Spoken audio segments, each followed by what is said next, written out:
Ah ouais. Habib Beye n'est plus l'entraîneur du Stade Rennais. 4 défaites d'affilée, des tensions dans le vestiaire. Cette fois, il a bel et bien sauté, Xavier.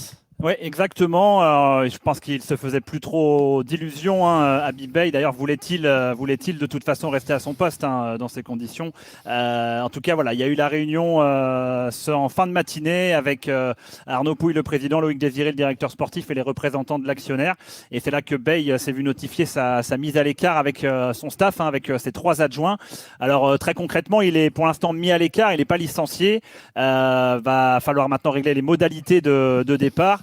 Et c'est Sébastien Tambouret, l'entraîneur de la réserve, qui assure l'intérim, qui a dirigé la séance du jour. Les joueurs, ils étaient convoqués à la Piverdière à 15h30, donc ils n'ont pas croisé Habib Beye, puisque Beye a quitté la Piverdière en début d'après-midi. C'était ce qu'on nous dit aujourd'hui, c'est que c'était devenu inéluctable.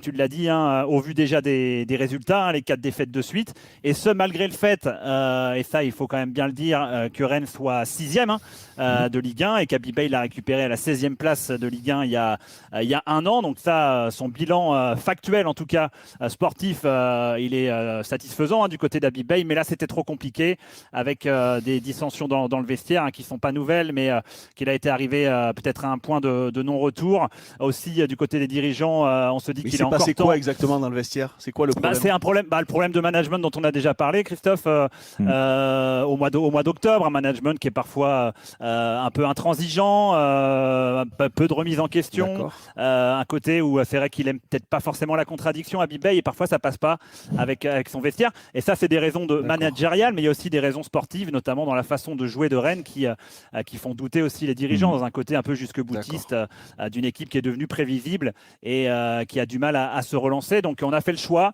C'est l'actionnaire de toute façon qui a le final cut, qui a le dernier mot. Il l'avait retenu en octobre. Cette fois, il n'a pas mis son veto. La famille Pinault n'a pas mis son veto et donc Habib Beye n'est plus l'entraîneur de Rennes. Bon, Xavier, autre info, RMC Sport, le favori, c'est Franck Hez. C'est marrant ça d'ailleurs. Ouais. Non, mais évidemment, ça peut faire sourire parce que c'est tellement une évidence que Franck Hez soit le grand favori. Alors les contacts sont établis, Franck Hez il est intéressé et franchement c'est pas officiel, mais il y a tout pour dire que Franck Hez sera le prochain entraîneur de Rennes. Alors sans doute pas dès la fin de semaine pour la réception du Paris Saint-Germain, sans doute à partir de la semaine prochaine. Mais voilà, c'est un entraîneur qui est libre sur le marché, c'est un entraîneur qui connaît le Stade Rennais. Ça aussi, il faut le dire. C'est un entraîneur qui a fait ses gammes au Stade Rennais à la formation. C'est un entraîneur qui a toujours dit qu'il souhaitait revenir entraîner Rennes dans sa carrière. Et là, il y a tout éventuellement pour le faire, avec en plus Arnaud Pouille. Et c'est ça, on le sait que ça va faire parler. Arnaud Pouille, son président à Lens. Il y a Arnaud Pouille qui est là. Il connaît Brice Samba. Il connaît également le directeur de la performance, Laurent Bessière, avec qui il a travaillé à Lens. Alors, c'était un peu tendu à Nice sur la fin de mandat avec Laurent Bessière, mais a priori, il y aurait un travail fait actuellement pour rabibocher tout le monde. Donc voilà, il y a de fortes chances que Franck Hez soit le successeur d'Habib Beye. Jérôme, comment tu réagis à tout ça alors? Non, déjà pour réagir sur l'info sur Franck Hez, je pense que c'est la logique des choses. Il en avait ras la casquette à Nice sur beaucoup de choses. Il est responsable de la situation à Nice et moi j'ai pas aimé la fin et surtout son discours très souvent, mais ça n'empêche que les qualités qu'il avait montrées en tant qu'entraîneur à Lens et à Nice la saison dernière, il mérite 4e. Ouais, à Nice ça n'a jamais été, ils sont sortis, on se demande comment ils ont fini là, mais c'est vrai que les résultats étaient pour lui, on ne va pas lui retirer, mais ce qu'il a fait à Lens c'était fantastique et donc il mérite d'avoir une seconde chance, ça c'est sûr. Et en plus il est en terrain conquis, il arrive en terrain conquis avec Arnaud Pouille, avec des membres du staff qui sont encore là, qu'il a connus à Lens, plus des joueurs, donc je pense que oui, ça peut...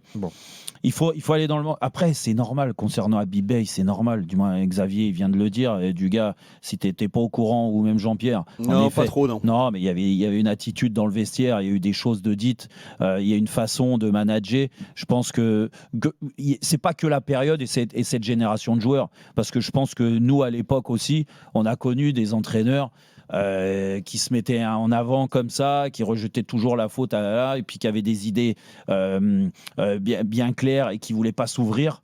aux demandes du groupe. Et je pense qu'au bout d'un moment, tu as un point de non-retour quand les résultats sont pas là. Et puis c'est surtout derrière, tu sais, quand on parle de leader de vestiaire, de cadre, c'est pas juste pour ceux qui n'ont pas été dans un vestiaire, juste pour dire ah tiens lui il est cadre, ah il faut des cadres. Non, les cadres, ce que je veux dire c'est que en début d'année, quand tu as des cadres, tu as des capitaines, il faut pas se tromper parce que si jamais tu te retrouves, tu te les mets à dos ces mecs-là, ben, c'est compliqué pour la suite parce que ces cadres-là c'est normalement des postes clés et c'est ça qui te fait gagner en stabilité et en résultat.